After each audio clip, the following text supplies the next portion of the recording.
Сәлеметсіздер ме балалар? Жақсы отыра қойыңдар. Бүгін сыныпта кім кезекші? Бүгін сыныпта мен кезекші. Сыныпта барлық тілем. Жақсы. Олай болса балалар, көңіл күйіміз қалай? Керемет! Жақсы. Тамаша. Өткенде еске түсіру мақсатында балғалау әдісі арқылы сіздерге бірнеше сұрақ қойылатын болады.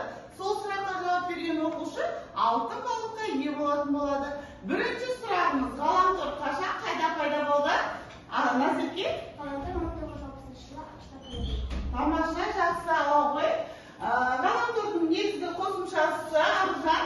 Ғаламтордың негізгі қосымшасы электрондық почта. Жақсы, саған да мінекей ала ғой. Үшінші сұрағымыз, ғаламторға қосылу үшін қандай құрылғы қажет? Әділбек?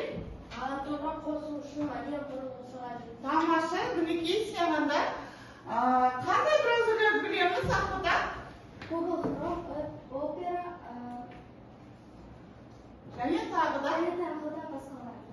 Жақсы, бұл қателеспейміз, келесіде есімізге түсіріп, ойланып отырайық. Ары қарай жаңа сабақты ашып алу үшін балалар ребусты шешіп көрейік. Ребуста берілген мінекей қараңыздар, ине, терезе, Н әрпі және ерті. Балалар ребусты ойланып шешуін, жауабын шешіп көрейік және тездетейік. Кім екен? Ребусты шешуі? Михан Керей? Ребустың шешуі интернет. Не қыл дейді балалар? Қандай екен? Интернет! Тамаша. Ондай болса балалар сабағымыздың тақырыбы интернетке деректерді жіберу. Сабағымыздың мақсаты электрондық пошта ұғымымен танысу, электрондық поштаға тіркелуді көрсету және электрондық пошта арқылы хабарлама жіберу. Балалар жаңа сабағымызды түсініп алу үшін бейнероликке назар аударайық. Интернет дегеніміз ол компьютерлік желілерді біріктіретін ауқымды желі. Интернет желісінде қызметтің алуан түрі бар. Сондай қызметтің бірі электрондық почта. Бұл интернет арқылы ақпарат алмасуға көмектеседі. Электрондық почтамен жұмыс істеуге арналған арнайы қызметтің түрлері көп. Мысалы, Америкалық Google компаниясының электрондық тегін почта қызметі Gmail, ресейлік ірі байланыс порталы Email. Кез келген жаңадан бастаған тұтынушы почталық қызметке тіркеліп өзінің тегін электрондық почта шешімін құра алады. Электрондық почта былай көрсетіліп жазылады.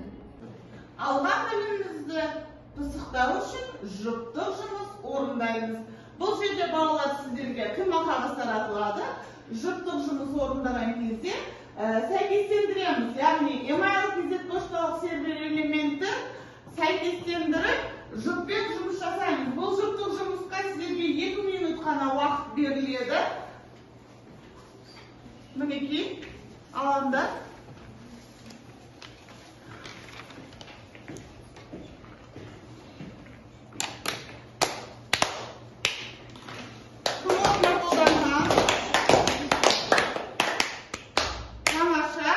Ондай болса балалар, енді тексерейік бірінші Назерке.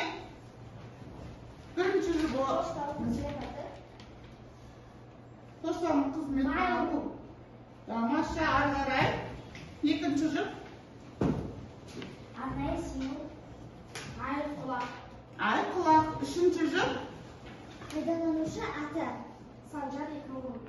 Дұрыс, отыра қойыңдар.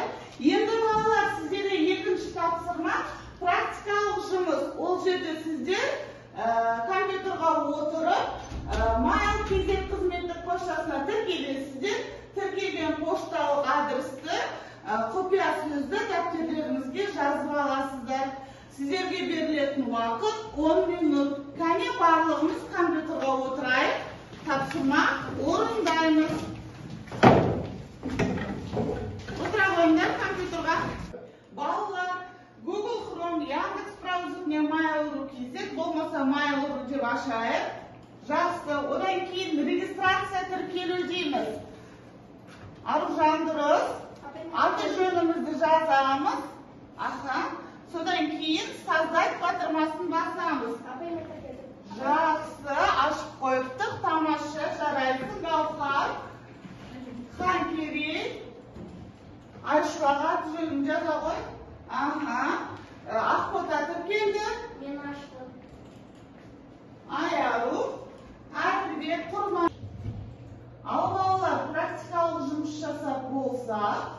көз жаттығуын жасап алайық. Кәнекей орнымыздан тұрайық.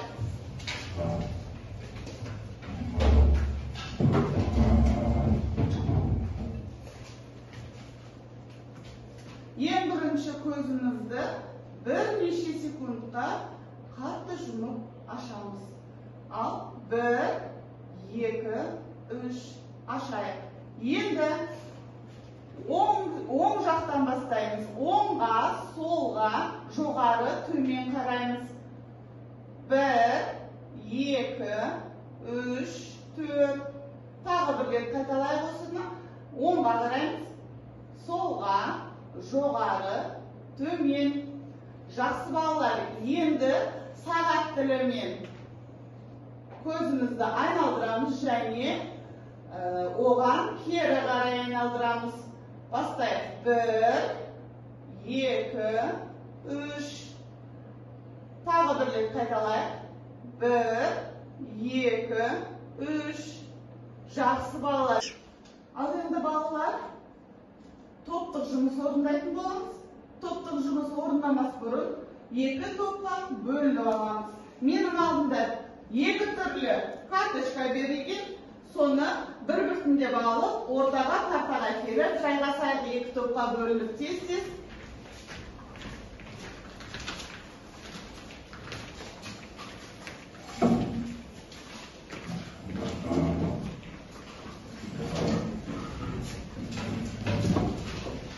Енді балалар, бірінші топ, мынау сіздердің тапсырмаларыңыз.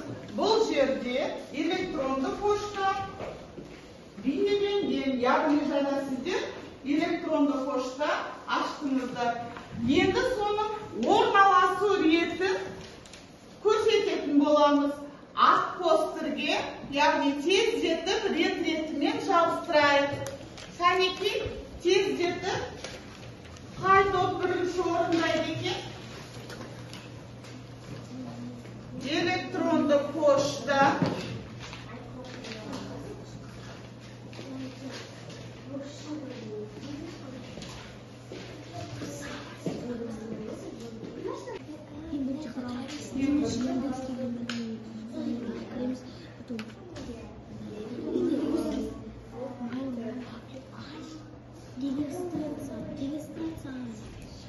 Болдық балалар, дауыстырамыз, болды.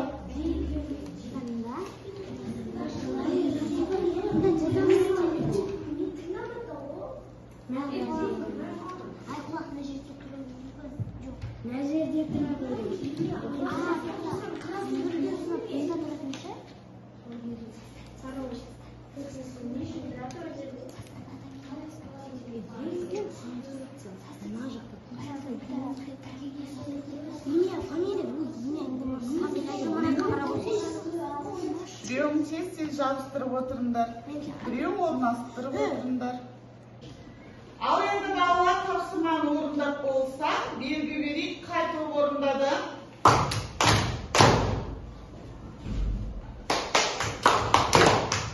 Жақсы, ондай болса, бірінші сарылар тобы шығып қорғайық.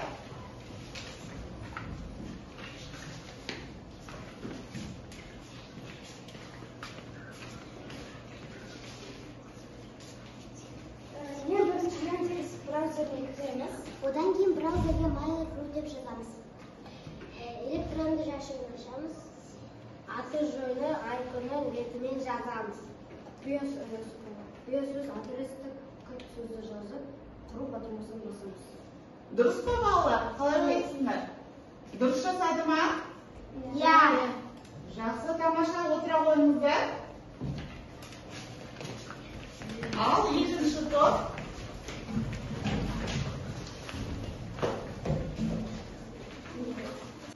Ең бірінші Яндекс браузеріне кіреміз.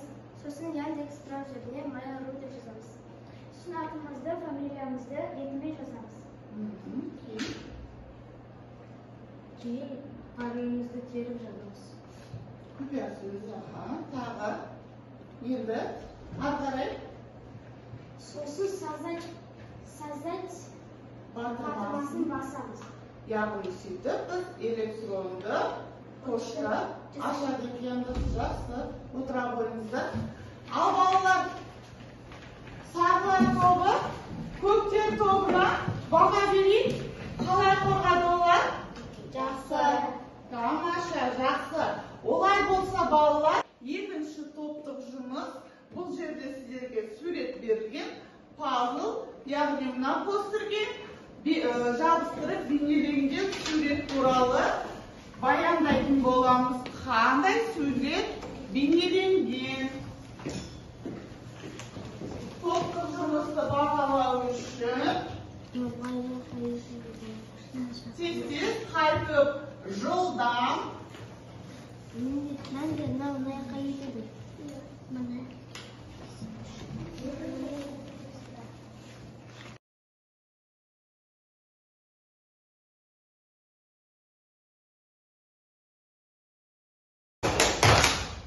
жақсы балалар, ондай болса Сарылар тобы бірінші аяқтады. Екінші көктер тобы сіздер не істедіңіздер, аяқтадыңыздар ма жұмыстарыңызды? Белгілей. Сарылар тобы болса тақтаға шығып, жұмысымызды көрсетейік. Суретте электрондық почта бейнеленген. Хат алмасу үрдісі бірнеше секундтар мен минуттар аралығында жетеді. Яғни электронды почта қызметтері тезірек. Бұл жерде сіздерде не бейнеленген? Электронды почта бейнеленген. Жақсы бала, жұмыс сіздерге ұнады ма? Иә, ұнады. Жақсы, отыра қойыңыздар онда. Екінші топ.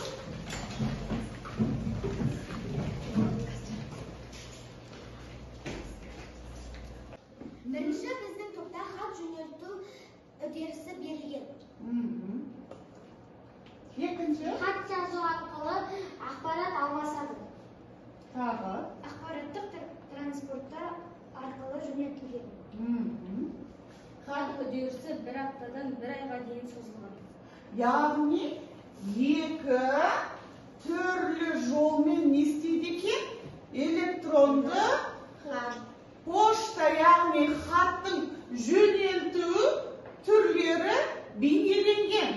Бір мағына, бірақ екі түрлі жолмен беріліпте балалар. Жақсы, отыра қойыңдар. Сарылар тобы көктердің бағасын бермейміз ба? Қалай қорғап шықты жұмыстарын? Жақсы. Сабағымызды қорытындылау барысында сіздерге бірнеше сұрақ қойылады. Ол сұрақтарға жауап беру арқылы крестик және нөл ойын ойнаймыз. Олай болса бірінші сұрағымыз Америка Google компаниясының пошталық қызметі. Тамаша. Электронды почта ағылшынша. Айта ғой. Жақсы. Үшінші сұрақ интернет арқылы алмасу үшін пайдаланатын қызмет. Электронды почта. Тамаша, отыра ғой. Ресейдегі ірі байланыс порталы. Тамаша. Қазақстандық электрондық почта қызметі. Пошталық қызметте тіркелу барысында растау коды.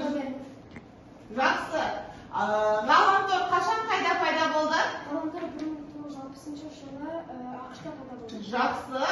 Ары қарай ғаламтордың негізгі қосымшасы? Электронды почта. Жақсы, отыра ғой. Үшінші сұрақ, қандай да браузерлерді білеміз? Google Chrome және тағы басқалары. Отыра ғой.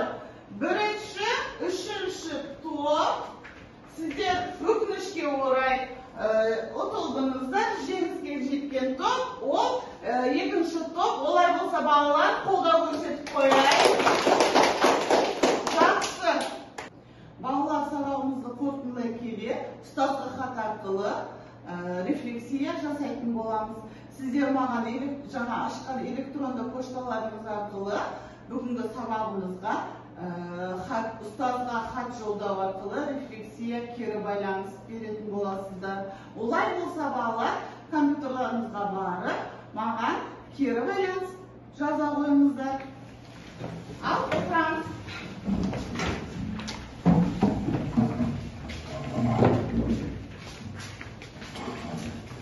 Пошталарымызды аша қойыңыздар.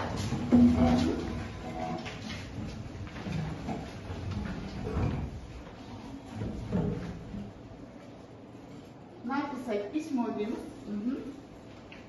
Сіздердің жолдаған хаттарыңыз менің электронды поштама түсті.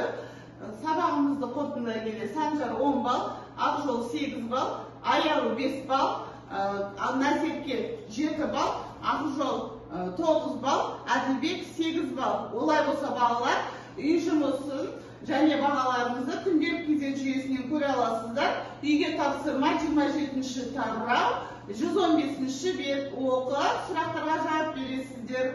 Сабағымыз осымен аяқталды. Сау болыңыздар. Sağ olun.